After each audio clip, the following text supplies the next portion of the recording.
आज आपण FA या विषयातील FA म्हणजे इलेक्ट्रिकल वायरिंग या विषयातील चौथं प्रकरण DC सर्किट्स हे पाहणार आहोत. विद्युत प्रवाह दोन प्रकारचे आहेत, एक AC आणि DC. बरोबर. AC म्हणजे अल्टरनेटिंग करंट आणि DC म्हणजे डायरेक्ट करंट. आपण DC सर्किट म्हणजे काय, जे सर्किट्स DC सप्लायर चालतात DC सर्किट्स म्हणा, ते AC वर पण काही सर्किट चालत असतात. फक्त आपण आज काय करणार आहे, DC सर्किटचा आपण काय करणार आहे, या ठिकाणी त्या प्रकरणात DC सर्किटचा अभ्यास करणार आहोत. त्यामध्ये पहिल्यांदा आहे ओहमचा नियम. ओहमचा नियम माहिती आहे सगळ्यांना, 9वी किंवा 10वी मध्ये तुम्हाला झाला असणार आहे सायन्समध्ये. ओहमचा नियम. ओहम या शास्त्रज्ञांनी विद्युत सप्लाय मधील दाब म्हणजे कशामध्ये मोजतो आपण, व्होल्टेजमध्ये, व्होल्टमध्ये मोजतो. दाब प्रवाह कशामध्ये मोजतो आपण, ते एम्पियर मध्ये. त्याचे काय आहे, एम्पियर आहे. विरोध कशामध्ये सांगतो आपण, ते ओहम. या तिन्ही घटकाचं काय केलं त्यांनी, या तिन्ही घटकाचं एकमेकांशी काय रिलेशन आहे, ते रिलेशन ओहम या शास्त्रज्ञांनी काय केलंय, सांगितलंय. म्हणून त्याला काय म्हणतात, ओहमचा नियम असं म्हणतात. तर कोणत्याही मंडलामध्ये, आता AC असू दे किंवा DC, दोन्ही म्हटलं तर AC सर्किट किंवा DC सर्किट, कोणत्याही मंडलामध्ये तापमान कायम असताना त्या मंडलातून वाहणारा विद्युत प्रवाह दाबाच्या समप्रमाणात आणि विरोधाच्या व्यस्त प्रमाणात बदलतो. तीन घटक आहेत आपले इलेक्ट्रिक मध्ये. तीन घटक कुठल्या कुठले आहेत, पहिलं प्रवाह, जे I च्या नंतर दर्शवतो प्रवाह. I म्हणजे काय, प्रवाह. असं म्हणू, प्रवाह I च्या नंतर दर्शवतो आपण. नंतर दाब V च्या नंतर दर्शवतो आपण. विरोध R या चिन्हाने दर्शवतो.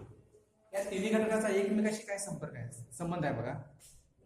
तापमान कायम असताना किंवा भौतिक परिस्थिती कायम असताना मंडलातून वाहणारा प्रवाह हा दाबाच्या समप्रमाणात, म्हणजे I बरोबर दाबाच्या समप्रमाणात आणि विरोधाच्या व्यस्त प्रमाणात बदलतो. या ठिकाणी I काय आहे, I म्हणजे प्रवाह, विद्युत प्रवाह. P म्हणजे विद्युत दाब आणि R म्हणजे विद्युत विरोध. हे सूत्र तयार झालं या ठिकाणी. I बरोबर V छेद R. आता V बरोबर काय होऊ शकते, मग आता सांगा बरं, V बरोबर काय होणार, V बरोबर I इंटू R.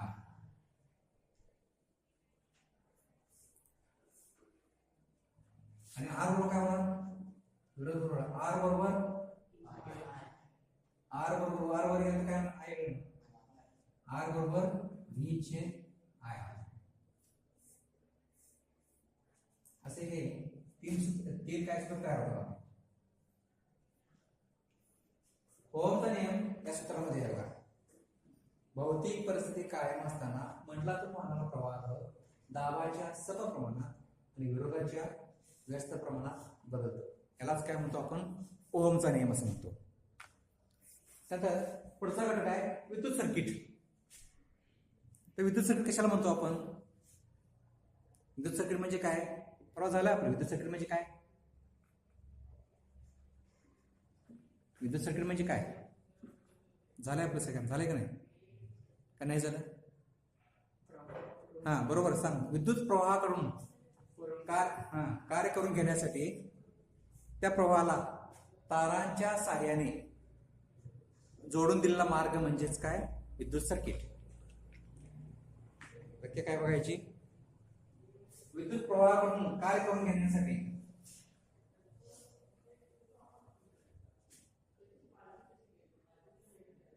आता या ठिकाणी लोड देऊया असं.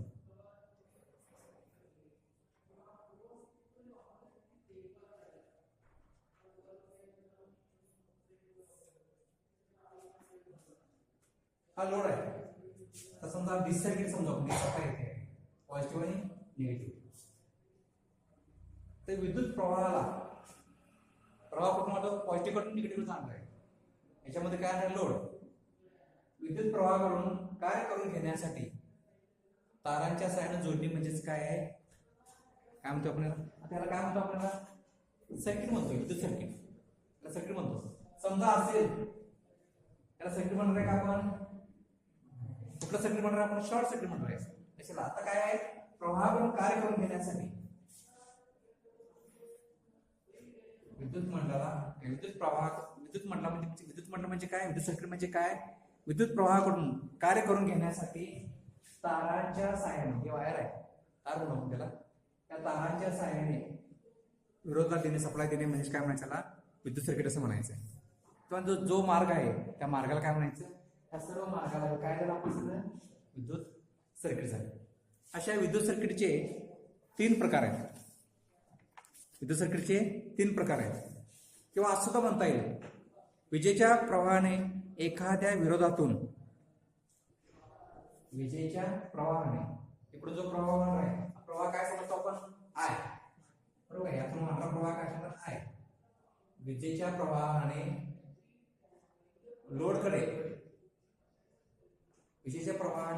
लोड कडून आपले जे मार्ग पूर्ण करतो यालाच काय म्हणायचं? विद्युत सर्किट. आज दुसरी एक व्याख्या करताय. किंवा विजेच्या प्रवाहाने विरोधाच्या किंवा विरोधामधून आपला जो मार्ग पूर्ण केला त्याला सुद्धा काय म्हणतो आपण? त्याला विद्युत सर्किट. कळते का व्याख्या? बघा, विजेच्या प्रवाहाने लोड मधून आपला मार्ग पूर्ण केला यालाच काय म्हणायचं? विद्युत सर्किट. या सर्किटचे 3 प्रकार आहेत. पहिला आहे ओपन सर्किट.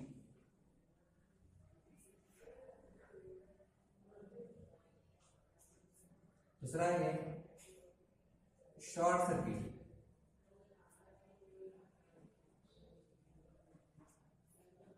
तिसरा आहे क्लोज्ड सर्किट.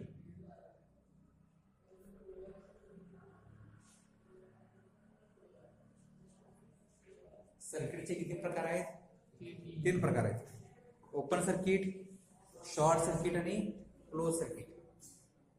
बरोबर. आता बघा, समजा हा जो मंडल आहे सर्किट, आपण जे विद्युत सर्किट आहे, ह्या ठिकाणी जर मी याला खंडित केलं, ह्या ठिकाणी खंडित म्हणजे विद्युत प्रवाह काय होणार आहे? इथून या ठिकाणी इथपर्यंत येणार आहे. निगेटिव्ह इथून लोडवर इथपर्यंत येणार आहे. मार्ग पूर्ण झाला काय? नाही. म्हणजे काय झाला? हा खंडित झाला. म्हणजे या सर्किटला कुठलं सर्किट म्हणायचं? Open circuit. हे ओपन सर्किटची व्याख्या काय सांगते आपल्याला? विद्युत सप्लायचा मार्ग लोडकडे जात असताना कुठेतरी खंडित असणे. बरोबर आहे. लोडकडे मार्ग खंडित असणे यालाच काय म्हणायचं आपल्याला? Open circuit. हा झाला कुठला? Open circuit. दुसरं आकृती सांगतो तुम्हाला मी आता. बघा, दुसरा आहे शॉर्ट सर्किट.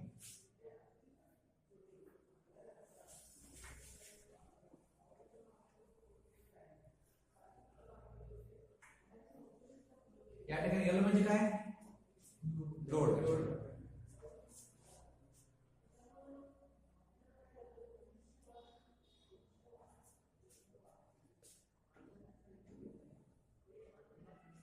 आता बघा, विद्युत प्रवाह हा प्रवाह वाहत असताना त्या लोड मार्फत मार्ग पूर्ण करेल काय? मधून करेल.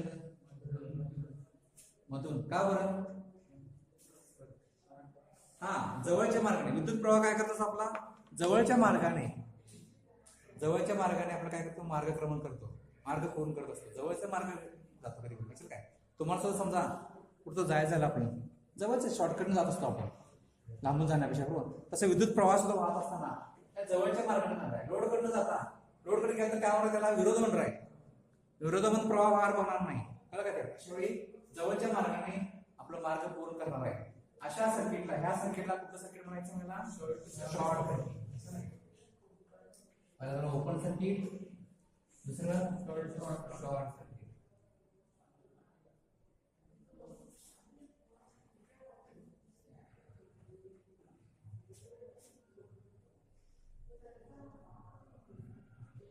तिसरा आहे क्लोज सर्किट.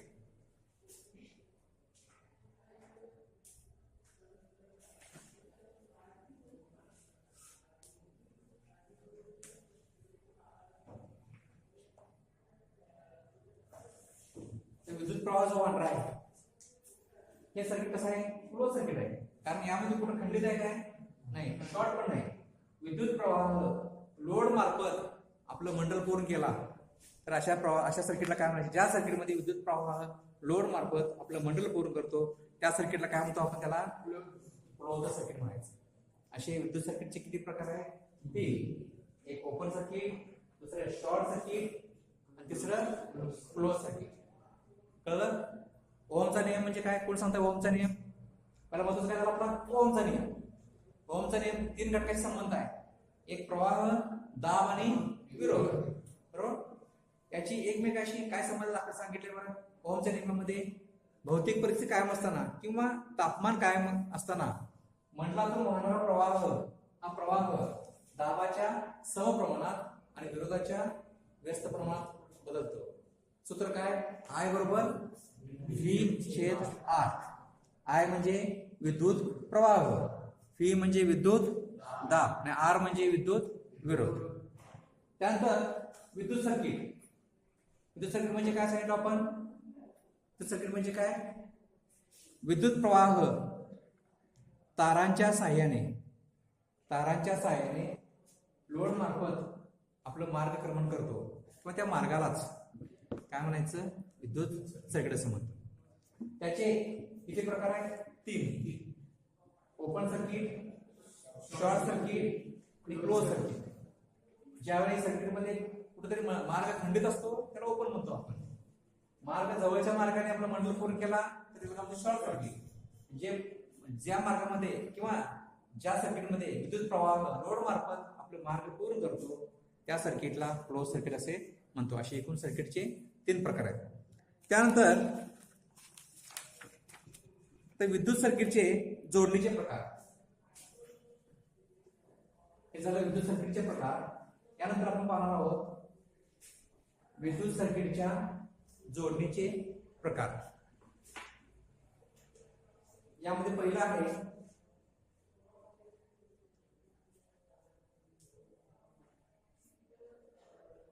जोडणीचे प्रकार. त्यामध्ये पहिला आहे एकसर जोडणी.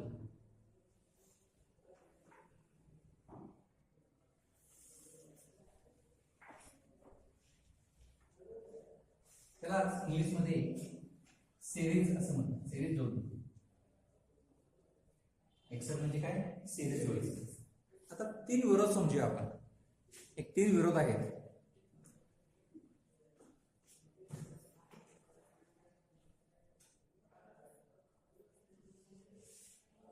हा एक विरोध, हा एक आणि हा एक, असे तीन विरोध आहेत.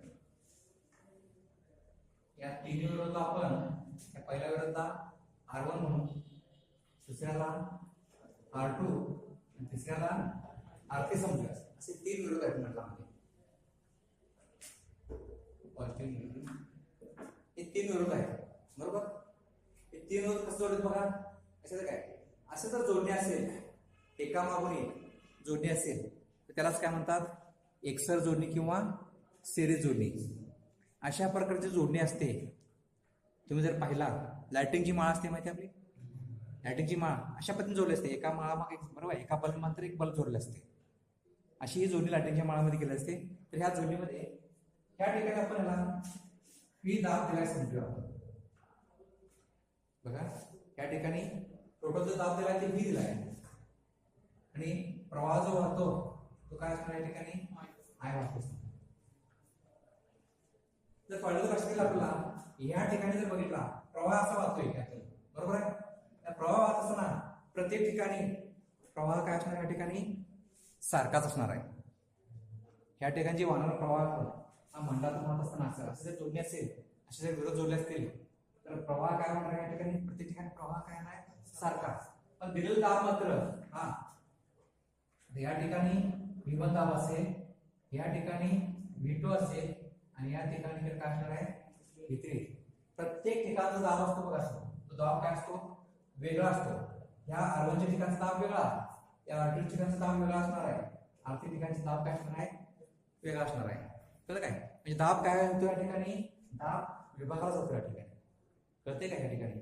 अशा जर जोडले असेल तर ह्या ठिकाणचा दाब काय जातो, विभागाला जातो. त्यामुळं याच्यामध्ये जो एकूण दाब असतो बघा, V बरोबर काय असणार आहे, या सगळ्यांची काय असणार आहे, ही बेरीज असणार आहे. कळते काय? V म्हणजे काय असणार आहे, सगळ्यांची बेरीज असणार आहे. प्रवाह मात्र या ठिकाणी काय आहे, ह्या मंडळामध्ये प्रवाह जर पाहिला आपण, प्रवाह कसा असणार आहे या ठिकाणी, सारखा आहे. त्यामुळं याचं सूत्र कसं होते बघा, एक सांगतो मला.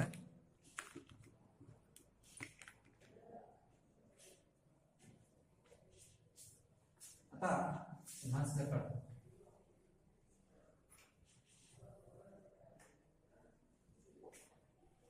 R1 या विरोधाच्या ठिकाणी दाब किती आहे सांगा. R1 या विरोधाच्या ठिकाणी दाब किती आहे, V1 बरोबर. या ठिकाणी येतो बघा, R1 या विरोधाच्या ठिकाणी दाब किती आहे,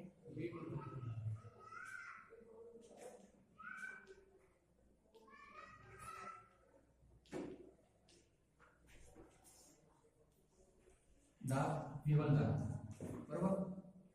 R2 ठिकाणी किती दाब आहे, R2 विरोधाच्या ठिकाणी किती दाब असणार आहे, V2. R3 ठिकाणी किती दाब आहे, R3 विरोधाच्या ठिकाणी किती दाब आहे, V3 बरोबर. लक्षात आहे सगळ्यांच्या. R1 च्या ठिकाणी V1 दाब असणार आहे, R2 च्या ठिकाणी किती असणार आहे, V2, आणि R3 च्या ठिकाणी किती असणार आहे, V3 दाब असणार आहे. त्यानंतर एकूण दाब किती होणार बघायचा, एकूण दाब किती होणार सांगा बरं. V बरोबर किती होणार, V बरोबर कसं होणार सांगा. V बरोबर काय होणार, एकूण बरोबर किती होणार आहे, एकूण दाब किती होणार आहे, V बरोबर किती होणार आहे, हे V1, हे V2 आणि V3 यांची काय होणार आहे या ठिकाणी, बेरीज. अरे हा एक मी फक्त नाव दिलं तुम्हाला V1 च्या ठिकाणी. जसं आपण समजलो ना, R या ठिकाणी R1 विरोध आहे, R2 च्या ठिकाणी म्हणजे या ठिकाणी R2 विरोध, दुसरा विरोध म्हणजे R2 नाव दिलं त्याला, तिसरा विरोध म्हणजे काय नाव दिलं त्याला, R3 नाव दिलं. ते एक विरोध नाही, एक ओहम विरोध नाही, सांगा तुम्हाला, एक ओहम हा विरोध नाही, याला काय नाव दिलं, R1 नाव दिलं. याला विरोधाला काय नाव, R2 नाव दिलं, याला R3 नाव दिलं. तसे या ठिकाणी सुद्धा R1 च्या ठिकाणचा दाब काय समजलो आपण, प्रत्येक ठिकाणी दाब वेगळा असणार या ठिकाणी. त्यामुळे या ठिकाणचा दाब काय असणार आहे, V1 दाब झाला, या ठिकाणचा V2 झाला, या ठिकाणचा काय झाला, V3 झाला. कळतंय काय, गोंधळ होतंय, कळलं ना. प्रत्येक ठिकाणचा दाब कसा असा, हा वेगवेगळा आहे. यानंतर I यातून वाहणारा प्रवाह, हा काय सांगितलं तुम्हाला, या ठिकाणी वाहणारा प्रवाह काय, प्रत्येक ठिकाणी सारखा असणार आहे. म्हणजे I बरोबर या ठिकाणी समजू आपण I1 जर प्रवाह असेल, I1 I2 I3 प्रवाह असेल, तर एकूण I काय असणार, एकूण I बरोबर I1 बरोबर I2 बरोबर I3. का बरं, यातून वाहणारा प्रवाह काय असणार आहे, सगळ्या ठिकाणी सारखा असणार. कळलं, सारखा असणार. चला आता ह्या सूत्रामध्ये बघा, ह्या सूत्रामध्ये बघा, मग आपण सूत्र लिहिलं त्याला आठवतंय बघा, सूत्र कसं होतं बघा, हे पुस्तक आहे, मगाशी एक सूत्र होतं,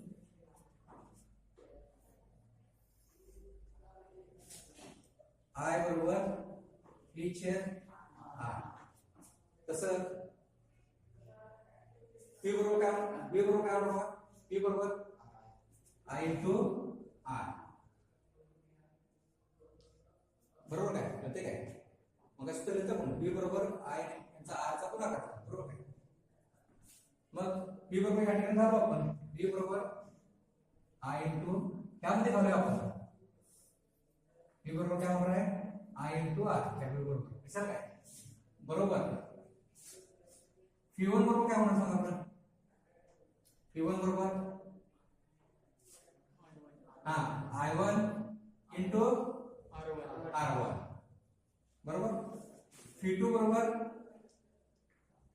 I2 into R2.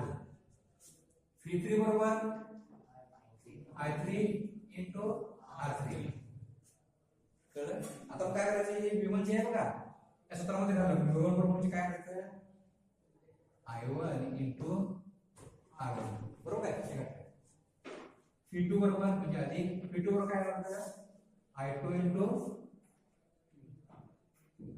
R2 अधिक V3 बरोबर I3 इंटू R3.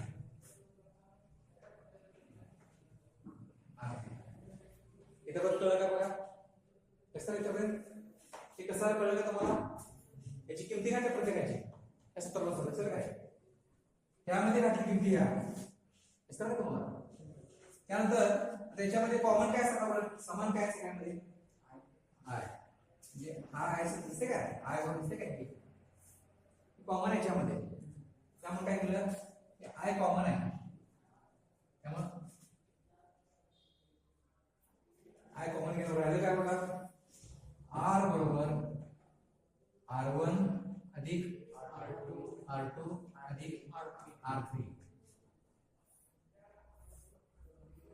म्हणजे काय झालं बघा, यामध्ये असणारा आर म्हणजे एकूण विरोध, सिरीज सर्किटमध्ये किंवा एक्सर जोडणीमध्ये असणारा एकूण विरोध हा काय असणार, प्रत्येकची विरोध R1 R2 आणि R3 त्या मंडळामध्ये असणाऱ्या एकूण विरोधाच्या काय असणार आहे, एकूण ह्या मंडळामध्ये असणाऱ्या विरोधाच्या बेरजेत का असणार आहे. मंडळाचा एकूण विरोध हा त्यामध्ये जेवढे विरोध आहेत त्या सगळ्यांची बेरीज म्हणजे काय असणार याचा एकूण विरोध. कळलं? कशाला काय, सिरीज जोडणीमध्ये यामध्ये असणारा विरोध कसा काढला कळलं का तुम्हाला, यामध्ये असणारा विरोध काय असणार आहे, एकूण विरोध हा काय असणार आहे, त्यामध्ये जे काही विरोध वापरलाय त्या सगळ्यांची बेरीज असं काय, R1 अधिक R2 अधिक R3. समजा समजूया तर या ठिकाणी समजा मी 3 ओहम वापरला विरोध, या ठिकाणी 4 ओहम जर वापरला आणि या ठिकाणी 5 ओहम वापरला, विरोध ओहम मध्ये मोजतो ना आपण, ओहम एकाच सांगतो आपण, 3 4 5 असेल. मग या मंडळाचा एकूण विरोध जर काढायचा ना आपण, एकूण विरोध किती यायचा, आर बरोबर काय काय झालं मग 3 ओहम नंतर एकच नंतर शेवट सांगू 3 अधिक 4 अधिक 5 म्हणजे किती होणार, 4 7 5 12 ओहम. ह्या मंडळाचा विरोध किती झाला, 12 ओहम. कळलं? लक्षात आलं कसं होते, सिरीज जोडणीमध्ये कळलं काय, सिरीज जोडणीमध्ये त्या मंडळाचा किंवा त्या सर्किटचा एकूण विरोध म्हणजे काय, त्या मंडळामध्ये असणाऱ्या विरोधाच्या बेरजेत का असतो. लक्षात आलं?